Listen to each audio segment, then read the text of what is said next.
kelas 4. Apa kabar kalian pagi hari ini? Ya, pastinya harus semangat ya. Atau ada yang belum bangun? Ayo, sudah bangun semua? Nah, jangan lupa pagi hari ini kalian sarapan. Oke, pagi hari ini Ibu sudah di lingkungan sekolah kita ya. Nah, sungguh segar sekali. Pasti kalian rindu ya? Ya, pastinya. Oke, kelas 4 pagi hari ini kita akan melanjutkan pelajaran kita ya. Namun sebelumnya kita berdoa dulu supaya pagi hari ini kita diberikan kesehatan, kita diberikan semangat dan akal budi yang baik untuk melanjutkan segala aktivitas kita. Kita berdoa dalam nama Bapa dan Putra dan Roh Kudus. Amin. Puji dan syukur ya Tuhan, kami angkat kepadamu pada pagi yang indah ini karena berkat dan pertolongan-Mu yang hadir bersama kami, sehingga pada saat ini Tuhan kami masih menghirup udara yang segar. Terima kasih buat anugerah-Mu, dan pada saat ini, pada pagi hari ini Tuhan, kami akan melanjutkan akan pelajaran kami yang diberikan oleh Bapak Ibu Guru. Kiranya Tuhan memberikan kesehatan, akal budi yang baik untuk dapat menerima pelajaran yang diberikan. Bapa Surgawi sertai kami berdoa dalam nama-Mu Yesus Kristus Tuhan dan Juru Selamat kami yang hidup. Amin. Dalam nama Bapa dan Putra dan Roh Kudus. Amin. Nah, pagi hari ini kelas 4 kita akan membahas, ada di bukumu halaman 78. Itu tentang membaca informasi, mengidentifikasi pemanfaatan sumber daya alam. Nah, yang dibahas di sini adalah sumber energi alternatif. Apa itu sumber energi alternatif? Mulut ibu nih sudah nggak bisa sebut R dengan baik ya. Oke, apa itu sumber energi alternatif? Itu adalah sumber energi yang diambil dari atau berasal dari kotoran hewan. Anak-anak, pagi hari ini ya kita akan membahas mengenai pemanfaatan sumber daya alam. Kita akan mengidentifikasi pemanfaatan sumber daya alam ya. Nah, di sini kita disuruh membaca informasi. Nah, di sini membahas mengenai energi alternatif, sumber energi alternatif. Kalian tahu tidak apa itu sumber energi alternatif? Tahu? Nah, Ibu jelaskan ya. Sumber energi alternatif itu adalah pemanfaatan kotoran hewan ya. Jangan kalian pandang enteng bahwa feses dari sapi itu tidak ada gunanya lagi. Tentu ada. Selain digunakan sebagai pupuk, itu bisa juga digunakan sebagai biogas ya. Bisa digunakan sebagai bahan bakar. Percaya atau tidak? Harus dong ya. Feses dari manusia pun bisa juga ya. Nah, dari sapi itu berarti banyak kegunaannya ternyata ya. Oke, nah kelas 4 hari ini kita akan membahas mengenai biogas kotoran hewan. Untuk lebih jelasnya, perhatikan penjelasan Ibu. Oke, anak-anak, kita akan tahu apa itu biogas ya. Tadi Ibu katakan biogas, kita akan membahas biogas kotoran hewan. Nah, biogas ini merupakan aktivitas ya atau fermentasi. Fermentasi itu adalah pembusukan dari bahan-bahan organik seperti kotoran manusia atau hewan, limbah dari industri atau limbah rumah tangga. Ingat, organik berarti sampah-sampah yang bisa dibusukkan ya. Kalau plastik itu tidak bisa. Oke, coba perhatikan lagi. Biogas itu bisa dibagi menjadi Biogas dibagi menjadi dua bagian, yaitu sampah organik tadi sudah jelaskan.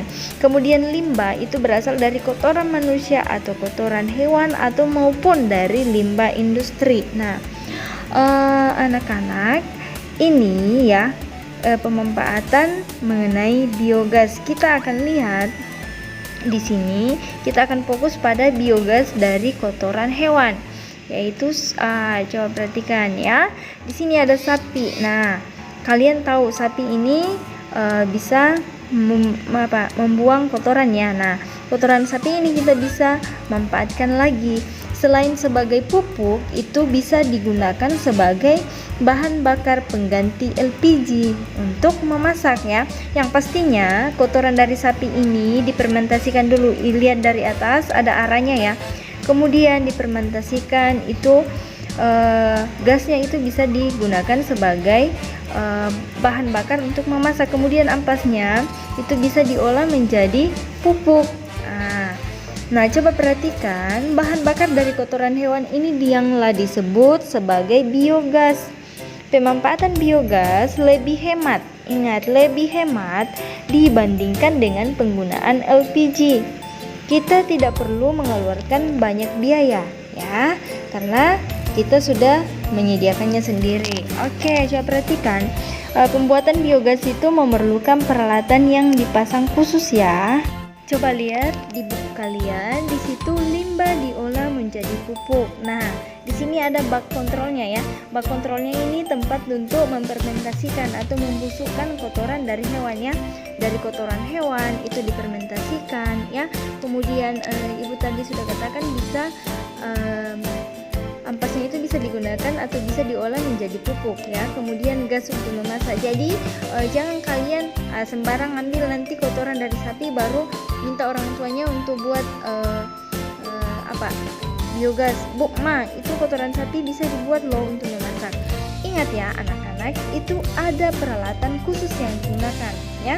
Harus ada bak besarnya untuk tempat membusukkan atau tempat memfermentasikan ya. Nah, uap hasil pembusukan kotoran tersebut menghasilkan gas ya. Jadi uap dari kotoran sapi itulah yang menghasilkan gas. Nah, itulah yang digunakan sebagai bahan bakar untuk kompor gas ya. Oke, paham ya tentang biogas dari kotoran hewan. Oke, bagaimana tadi penjelasan Ibu? Sudah paham atau tidak? Sudah paham ya tentang biogas itu apa? Nah, hari ini kita khusus membahas mengenai kerbau atau sapi, pemanfaatan kotoran atau feses dari kerbau atau sapi ya. Pasti kalian sudah tadi bingung ya, kok bisa ya kotoran dari sapi atau kerbau itu bisa digunakan sebagai bahan bakar. Ya, kalau pupuk itu pasti kalian sudah paham ya kan? Nah, pagi hari ini ya seperti biasa Ibu akan kasih tugas sama kalian ya. Tugasnya ya ada di bukumu ya.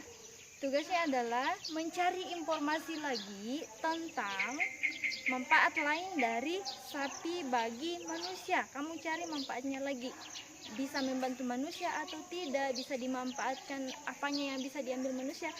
Coba kamu ceritakan ya. Nah, kalau sempat biasanya nih, kalau disuruh bercerita agak pelit. Kenapa Ibu katakan pelit? Itu bercerita hanya 2 baris sudah selesai ya. Coba kalau sempat ini sudah belajar mengarang. Nah, pasti sudah biasa lihat di televisi, apalagi di acara Sibolang. Nah, Sibolang itu biasanya banyak mengkaji mengenai hal-hal yang ada di sekitar kita. Nah, coba perhatikan. Belajarlah kalian mengarang, ceritakan untuk apa saja pemanfaatan lain dari sapi ini ya. Diceritakan dengan baik. Ingat, tulisannya harus diperhatikan ya, harus dirapikan. Oke, sekian dari Ibu untuk pagi hari ini. Ada iklan lewat ya, ada Ibu Ripka ternyata di belakang. Nah, Ibu Ripka ini menyiram tanaman ya, berarti tanaman ini membutuhkan sumber daya alam lainnya ya. Oke, kelas 4 itu saja, cuma iklan sedikit. Nah, sekian dari Ibu untuk pagi hari ini. Ibu ucapkan selamat pagi, tetap semangat, tetap jaga kesehatan di rumah ya. Ibu sampaikan bye-bye, sampai jumpa.